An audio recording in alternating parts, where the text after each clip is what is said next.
नमस्कार, आप सभी का हार्दिक अभिनंदन। आइए पद्म पुराण के उत्तरखंड के अगले अध्याय का पाठन आरंभ करते हैं। मंदिर में पुराण की कथा कराने और सुपात्र को दान देने से होने वाली सद्गति के विषय में एक आख्यान तथा गोपी चंदन के तिलक की महिमा। महादेव जी कहते हैं, नारद इस विषय में विज्ञ पुरुष एक प्राचीन इतिहास कहा करते हैं। यह इतिहास अत्यंत पुरातन, पुण्यदायक, सब पापों को हरने वाला तथा शुभ कारक है। देवर्षि ब्रह्मपुत्र सनत कुमार ने लोक पितामह ब्रह्मा जी को नमस्कार करके मुझे यह उपाख्यान सुनाया था। सनत कुमार बोले, एक दिन मैं धर्मराज से मिलने गया था। वहां उन्होंने बड़ी प्रसन्नता और भक्ति के साथ नाना प्रकार की स्तुतियों द्वारा मेरा सत्कार किया। तत्पश्चात मुझे सुखमय आसन पर बैठने के लिए कहा। बैठने पर मैंने वहां एक अद्भुत बात देखी। एक पुरुष सोने के विमान पर बैठकर वहां आया। उसे देखकर धर्मराज बड़े वेग से आसन से उठ खड़े हुए और आगंतुक का दाहिना हाथ पकड़कर उन्होंने अर्घ्य आदि के द्वारा उसका पूर्ण सत्कार किया। तत्पश्चात वे उससे इस प्रकार बोले। धर्म ने कहा, धर्म के दृष्टा महापुरुष, तुम्हारा स्वागत है। मैं तुम्हारे दर्शन से बहुत प्रसन्न हूँ। मेरे पास बैठो और मुझे कुछ ज्ञान की बातें सुनाओ। इसके बाद उस धाम में जाना जहाँ श्री ब्रह्मा जी विराजमान है। सनत कुमार कहते हैं, धर्मराज के इतना कहते ही एक दूसरा पुरुष उत्तम विमान पर बैठा हुआ वहां आ पहुंचा। धर्मराज ने विनीत भाव से उसका भी विमान पर ही पूजन किया तथा जिस प्रकार पहले आए हुए मनुष्य से सांत्वना पूर्वक वार्तालाप किया था, उसी प्रकार इस नवागंतुक के साथ भी किया। यह देखकर मुझे बड़ा विस्मय हुआ। मैंने धर्म से पूछा, इन्होंने ऐसा कौन सा कर्म किया है जिसके ऊपर आप अधिक संतुष्ट हुए हैं? इन दोनों के द्वारा ऐसा कौन सा कर्म बन गया है जिसका इतना उत्तम पुण्य है? आप सर्वज्ञ हैं, अतः बताइए किस कर्म के प्रभाव से इन्हें दिव्य फल की प्राप्ति हुई है? मेरी बात सुनकर धर्मराज ने कहा, इन दोनों का किया हुआ कर्म बताता हूँ, सुनो।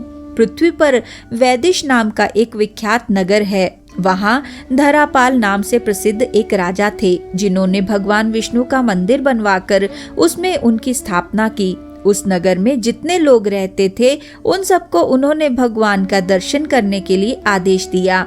गांव के भीतर बना हुआ श्री विष्णु का वह सुंदर मंदिर लोगों से ठसाठस भर गया। तब राजा ने पहले ब्राह्मण आदि के समुदाय का पूजन किया।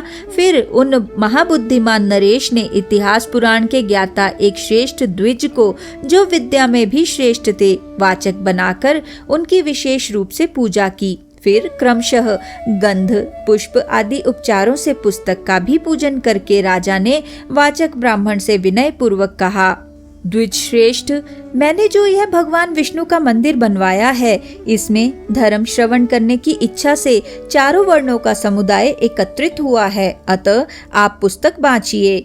इस समय ये 100 स्वर्ण मुद्राएं उत्तम जीविका वृत्ति के रूप में ग्रहण कीजिए और 1 वर्ष तक प्रतिदिन कथा कहिए। वर्ष समाप्त होने पर पुनः और धन दूंगा। मुनिश्रेष्ठ, इस प्रकार राजा के आदेश से वहां पुण्यमय कथा वार्ता का क्रम चालू हो गया।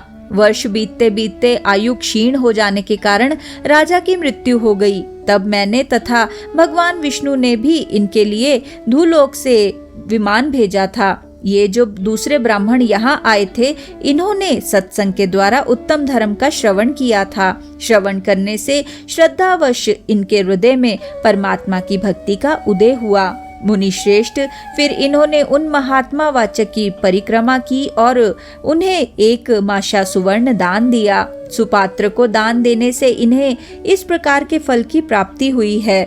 मुने, इस प्रकार यह कर्म जिसे इन दोनों ने किया था, मैंने कह सुनाया। महादेव जी कहते हैं, जो मनीषी पुरुष इस पुण्य प्रसंग का महात्म्य श्रवण करते हैं, उनकी किसी जन्म में कभी दुर्गति नहीं होती। देवर्षि प्रवर, अब दूसरी बात सुनाता हूँ, सुनो। गोपी चंदन का महात्म्य जैसा मैंने देखा और सुना है, उसका वर्णन करता हूँ।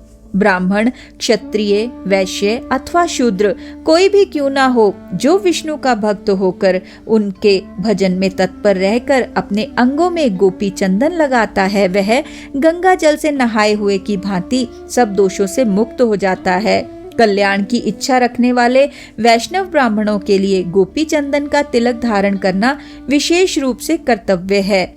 ललाट में दंड के आकार का, वक्षस्थल में कमल के सदृश, बाहुओं के मूल भाग में बांस के पत्ते के समान तथा अन्यत्र दीपक के तुल्य चंदन लगाना चाहिए, अथवा जैसी रुचि हो उसी के अनुसार भिन्न भिन्न अंगों में चंदन लगाए। इसके लिए कोई खास नियम नहीं है। गोपी चंदन का तिलक धारण करने मात्र से ब्राह्मण से लेकर चांडाल तक सभी मनुष्य शुद्ध हो जाते हैं। जो वैष्णव ब्राह्मण भगवान विष्णु के ध्यान में तत्पर हो, उसमें तथा विष्णु में भेद नहीं मानना चाहिए। वह इस लोक में श्री विष्णु का ही स्वरूप होता है। तुलसी के पत्र अथवा काष्ठ की बनी हुई माला धारण करने से ब्राह्मण निश्चय ही मुक्ति का भागी होता है। मृत्यु के समय भी जिसके ललाट पर गोपी चंदन का तिलक रहता है, वह विमान पर आरूढ़ हो विष्णु के परम पद को प्राप्त होता है। नारद कलयुग में जो नर श्रेष्ठ गोपी चंदन का तिलक धारण करते हैं, उनकी कभी दुर्गति नहीं होती। ब्राह्मण इस पृथ्वी पर जो शराबी, स्त्री और बालकों की हत्या करने वाले तथा अगम्य स्त्री के साथ समागम रखने वाले देखे जाते हैं, वे भगवत भक्तों के दर्शन मात्र से पाप मुक्त हो जाते हैं। मैं भी भगवान विष्णु की भक्ति के प्रसाद से वैष्णव हुआ हूँ। इसी के साथ आज के इस सुंदर पाठन को हम यहीं पे विराम देते हैं और अगले अध्याय के पाठन के लिए हमारे साथ फिर से जुड़िएगा। आइए विष्णु जी के इस सुंदर मंत्र से आज के पाठन का समापन करते हैं। ओम नमो भगवते वासुदेवाय। ओम नमो भगवते वासुदेवाय।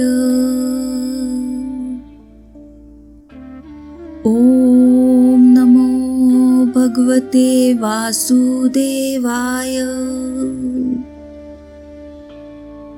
ओम नमो भगवते वासुदेवाय।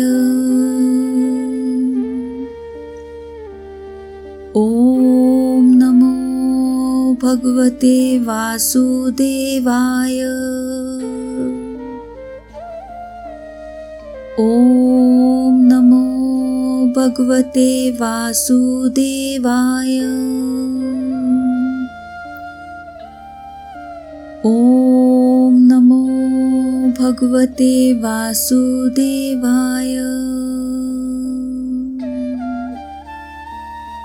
धन्यवाद।